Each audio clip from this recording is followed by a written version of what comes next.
My wife said, "I'm buying a $15,000 purse. It's my money from our account." I said, "Absolutely." Then I opened a separate account and redirected my paycheck. The rent bounce notice she got changed her mind about sharing. Original post: I, 38 male, been married to Jessica, 35, for 6 years. We both work decent jobs. I'm in logistics management, she's in pharmaceutical sales. Combined income about $165K annually. Not rich, but comfortable in our 2-bedroom apartment. We always had this arrangement where both paychecks went into one checking account. Worked fine for years. Bills got paid, we saved a little, took modest vacations. Then, Jessica discovered luxury handbags. Started small. A $500 Coach bag here, $800 Michael Kors there. I didn't love it, but whatever. She works hard too. Then she found this Instagram influencer lifestyle coach who preaches about investing in yourself. And luxury items hold value. 3 weeks ago, Saturday morning, I'm making breakfast. Jessica walks in holding her phone. "Babe, I found it. The one." "The one what?" "The Hermes Birkin bag I've been manifesting. It's on consignment, pristine condition, and only $15,000. I literally choked on my coffee. $15,000? For a purse? It's an investment piece. These appreciate in value. Jess, that's 4 months of rent. That's more than our entire emergency fund. It's my money too. I contribute to our account." "Yeah, you contribute 40% because you make less, and it's our money for our expenses. I'm tired of asking permission to buy things I want. My coworker Brittany has 3 designer bags. Brittany's husband owns a construction company. Just got this look, cold, determined. I'm buying it. It's my money from our account. I deserve nice things." I set down my coffee mug, real calm. "Me, you're absolutely right." "Jessica, really?" "Me, absolutely. Your money, your choice." She literally squealed, kissed me, and started texting her personal shopper. Yeah, she has one now. Update 1 week later. That same Saturday afternoon, while Jessica was at her bag appointment, I went to the bank, opened my own checking account. Nice banker named Dorothy helped me set everything up. Monday morning, I called HR. Redirected my direct deposit to the new account, effective immediately. Also did some math. Jessica contributes about $2,600 monthly to our former joint account. I contribute $4,100. Our fixed expenses: rent, $3,200, utilities, internet, $350, car payments, 2 cars, $750, insurance, $400, groceries, household, $600. Total about $5,300 monthly. Her $2,600 doesn't even cover rent and utilities. Wednesday, she came home with the bag. 15 grand of leather and status symbol, posed with it all over the apartment, photo shoot for Instagram. Doesn't it look amazing? Me, stunning. Brittany is so jealous. She only has a Qley, not a Birkin. Must be devastating for her. She missed my sarcasm completely. Thursday, got an email from our bank. Balance alert, account below $500. The bag purchase plus our automatic bills had drained everything. Jessica didn't notice. Too busy researching what shoes match her mess. Friday was payday. Her $1,300 biweekly hit the account. My paycheck? Safely in my separate account. Update 2. The first of the month rent's due on the 1st. Always has been. We have it set to autopay from the joint account. Monday, November 1st, 2:47 p.m., I get a call at work. Jessica, hysterical. "Jessica, the landlord's office just called. Our rent bounced. What the hell happened?" "Oh, that's weird. Must be a banking error. They want payment today or they're starting eviction proceedings. They're charging a $200 bounce check fee. Sounds like you better handle that." "What do you mean? I better handle it?" "Well, it's your money from our account, right? Like you said." Long pause. "Where's your paycheck?" "In my account." "What account?" "My personal account." "Since you made it clear the joint account money is yours, I figured I needed my own." "You can't do that. We have bills, which you can pay with your money from our account. I don't have $3,400. I just bought an investment piece. I know. Maybe sell it?" She hung up on me. Got home that evening to Jessica on the couch crying. The Birkin bag sitting next to her like a $15,000 accountability partner. "How could you do this?" "Me, do what? Respect your financial autonomy? You're sabotaging us." "No, I'm managing my finances. You manage yours." "But we're married. What's yours is mine. Funny how that only works one direction. She called her mom Eleanor, speakerphone, because drama needs an audience. He's financially abusing you, sweetheart. Hi, Eleanor. She spent 15 grand on a purse. It's an investment. Cool. She can invest in rent too. Mom, can you loan me? I'm on a fixed income, baby, you know that. Jessica's face was priceless. That night, she had to transfer $3,400 from her savings, her personal fun money account she thought I didn't know about, to cover rent. Had about $600 left after that. Update 3. 2 weeks later, Jessica tried everything to get me to cave. First came the tears, daily crying about how I was being cruel and punishing her for wanting nice things.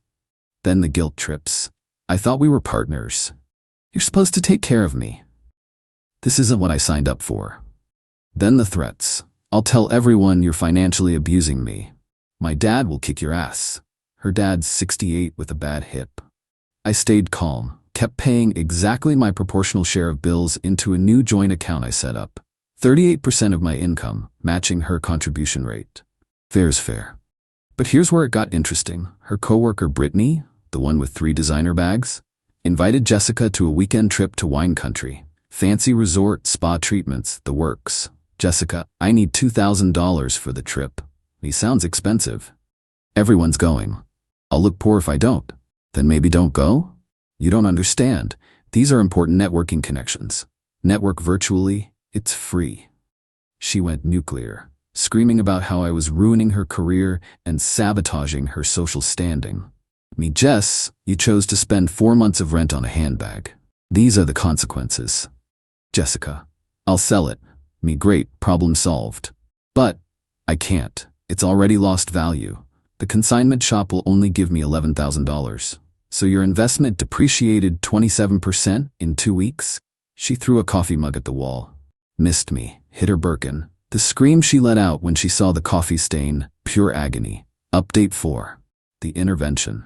3 weeks into the new financial arrangement, Jessica organized what I can only describe as an intervention. Came home Friday evening to find her sister Nicole, her mom Eleanor, and her best friend Amanda sitting in our living room like some sort of financial tribunal. Eleanor, Nathan, we need to discuss your behavior. My behavior? You're being economically controlling. By keeping my own paycheck? Amanda, you're supposed to support your wife. I pay my share of the bills. Eleanor, marriage means sharing everything. Tell that to Jessica's secret savings account. Jessica's face went red. How did you, me bank statements come to our address, Jess?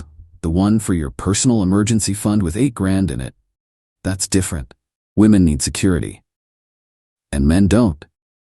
You make more money. Which is why I pay 62% of our bills now, proportional to income. Very progressive. Amanda, she had to borrow money from me for groceries. Me, maybe she should sell the purse. All 4 women gasped like I'd suggested selling a kidney. You don't sell a Birkin. They're impossible to get. Eleanor, it's an heirloom piece. Me, it's a bag that she can't afford. Amanda stood up dramatically. If you won't support your wife, maybe she should find someone who will. Is that a threat? Maybe it is. I pulled out my phone, opened Zillow. Cool, studio apartments in this area start at $1,800. Will you co-sign for her, Amanda? Silence. Me. Eleanor? Nicole? Anyone want to co-sign a lease for Jessica and her Birkin? More silence. The intervention committee left pretty quickly after that. Update 5. The nuclear option. Last week, Jessica went nuclear. Came home Tuesday to find she'd moved into the guest room and put a lock on the door. I'm not sharing a bed with financial abuser. That's it? Just okay? Meet your choice like the purse. Wednesday, she started her social media campaign. Instagram stories about surviving financial abuse and toxic masculinity in marriage. Posted pics of her eating ramen noodles, store brand, with captions like, "This is what happens when your husband controls all the money." Her friends ate it up. Comments flooded in. "Stay strong, queen. He doesn't deserve you." "That's abuse, bestie." Thursday, got a call from her dad, Frank. "Son, what's this about you starving my daughter?" Frank, she spent $15,000 on a purse. Eleanor mentioned that. Sounds steep. It's 4 months of rent. Jesus Christ, 4 months? Yeah. And she's mad you won't cover her bills. Yep. That girl always was bad with money. Her mother's the same way. Why do you think I got a separate bank account in '98? We actually had a nice chat after that. Frank's been dealing with Eleanor's spending for 40 years. Friday, Jessica retained a lawyer, or tried to. Came home waving a business card. Jessica, Diane Hoffman, attorney at law. She specializes in financial abuse cases. Cool. How much did the retainer cost? She needs $2,500 up front. And I don't have it. I'm not selling the bag. She actually stamped her foot like a toddler. Update 6, reality hits. This week, everything came crashing down for Jessica. Monday, her car payment bounced. She'd forgotten to move money from her savings. $35 NSF fee plus a $50 late payment charge. Her savings now below $400. Tuesday, her credit card got declined at Starbucks. In front of Brittany, the humiliation was apparently traumatic. Jessica, I look like a poor person. Me, you are poor. You spent all your money on a bag. Wednesday, the worst thing happened. Her company announced they're downsizing the sales department. Not layoffs yet, but restructuring. Commission structures being cut by 30%. Jessica's income about to drop from $65K to maybe $45. She had a complete breakdown. Crying, hyperventilating, the works. Jessica, what am I gonna do? I can't live on $45K. Millions of people do. But I have a lifestyle. And you have a bag. This isn't funny. Me. No, it's not. It's what happens when you prioritize status symbols over financial security. Thursday, she finally tried to return the Birkin.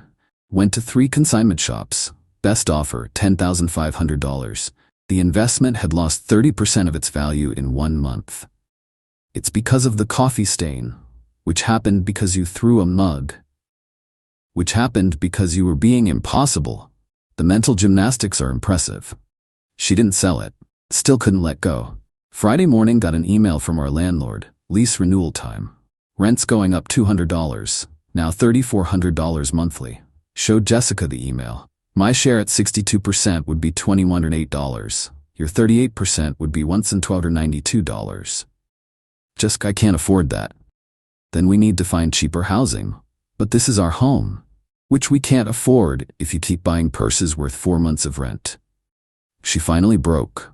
Not angry crying or manipulation crying, real defeated crying. Jessica, I messed up. Really bad. Yeah. The bag was stupid, spectacularly stupid. What do I do? Sell the bag, learn to budget, stop trying to keep up with people who make triple what you do. Can we go back to sharing? No. Final update, resolution. It's been 2 months since Pursegate began. Here's where we ended up. Jessica sold the Birkin. Got $10,500 for it. That $4,500 loss in 2 months taught her more about investments than any Instagram guru could. We're separated. Not legally, just practically. Still living in the same apartment until the lease ends in 3 months, but as roommates. She pays 38% of bills, I pay 62%. Fair split based on income. She's in therapy now. Apparently has a shopping addiction and deep insecurity about her status. Who knew spending 15 grand on a purse might indicate some issues? The influencer she follows? Turns out she's facing bankruptcy. Whole lifestyle was fake, funded by credit cards and scamming followers. Jessica unfollowed her. Brittany, the coworker with 3 designer bags, her husband filed for divorce. Turns out he didn't know about the bags or the $80K in credit card debt she'd hidden. Jessica's been real quiet about that. Jessica's working 2 jobs now. Picked up freelance work doing social media for small businesses. Ironically, she's good at it since she's spent so much time trying to portray a fake lifestyle. Makes an extra $1,500 monthly. We're getting divorced. Mediation, not court. Since we kept finances separate these last 2 months, it's actually pretty clean. She keeps her debt, credit cards she hid from me, about $12. I keep my savings. Apartment's in my name, so she's moving back with her parents next month. Eleanor's thrilled. Not about the divorce, but about Jessica moving home. Eleanor called yesterday. Maybe this will teach her to be more careful with money. Eleanor, she learned it from watching you. I've never bought a $15,000 purse. No, but Frank told me about the $20,000 you spent on kitchen renovations without telling him. That's different. Kitchens are practical. You don't cook, Eleanor. She hung up. Jessica and I had one final conversation last night. Jessica, I really screwed this up, didn't I? Completely. The bag wasn't worth our marriage. We know, but it revealed something important. You see money as yours or mine. I saw it as ours. We were never on the same page. I got caught up in keeping up with everyone. Everyone who's probably in debt up to their eyeballs. Yeah, Brittany's living with her mom now too. We both laughed at that. Dark humor, but still. Think you'll ever trust someone with money again? Me, with transparency and boundaries. Separate accounts, joint account for bills only. Smart. I'm never combining finances again either. Because you learned about financial responsibility? God, no, because I want to buy stupid stuff without someone judging me. At least she's honest now. Moving forward, I'm keeping the apartment, getting a roommate to help with rent. Dating's off the table for a while. Need to process how I ignored the red flags for so long, like when she hid packages, or had credit cards I didn't know about, or followed influencers who preached deserve culture. Jessica's moving back home, working 2 jobs, and already eyeing a $3,000 Louis Vuitton. Some people never learn. The Birkin, the new owner, some doctor's wife, is very happy with it, even got the coffee stain out, so it's having a better life than Jessica right now. Lesson learned. When someone shows you their priorities, believe them. And when they say it's my money from our account, run. Run fast, run far. Oh, and never, ever marry someone who calls handbags investments. That's not investing. That's just expensive hoarding with better marketing. Edit. Since people asked, yes, the divorce is amicable. We're too exhausted to fight anymore. The purse literally broke us both. Her financially, me emotionally. Edit 2. Stop DMing me about the Birkin authentication process. I don't care. It's not my problem anymore. Edit 3. For everyone saying I should have just talked to her, I tried. For years. Every time she'd cry about me not supporting her dreams or being controlling. The purse was just the nuclear option that finally ended the delusion.